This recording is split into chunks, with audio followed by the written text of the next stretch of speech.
I'm not part of any culture that says that every time we get a bag, we're supposed to blow the bag. Now, here with Iverson, you have to have a caveat, though.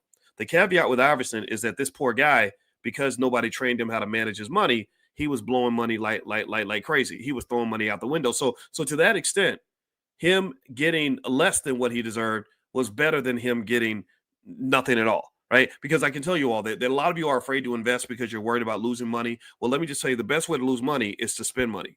The best way, if you want to know the worst investment that you'll ever make in your life, I want you to go to the mall. I want you to buy $10,000 worth of Gucci socks and Gucci drawers and some Coach shoes and a Bugatti purse. But anyway, go do that, and then I want you to see how much wealth you have after you go and empty your bank account buying luxury items. You're gonna get a whole lot of self-esteem, but you're gonna have a whole lot less money than you had before. So spending money, which is unfortunately something Iverson was known for, and gambling away money. These are the types of things I even write about in my book in terms of cultural habits that will destroy you financially, that will ruin not just your wealth. I'm thinking about his children, grandchildren, and great grandchildren. A man who made the amount of money Iverson made, his great great grandchildren should never have to work a day in their life. His great great grandchildren who live in the year 2120 should not have to ever work for anybody their whole entire life.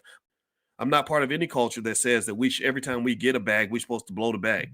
I'm not for any culture that says I'm supposed to just spend every nickel I have and screw my kids and grandkids and then end up having to serve a white man for the rest of my life and get on my knees and tickle his balls in order for me to make him happy enough for him to pay my rent.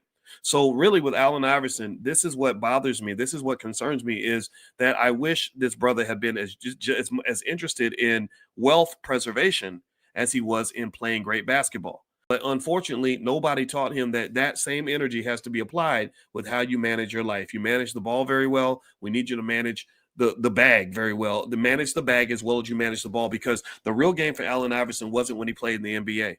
The real game for Allen Iverson is the game of life that he played after he left the NBA. And I don't know if we work as hard to prepare our young people for the game after the game instead of just preparing them to play the game.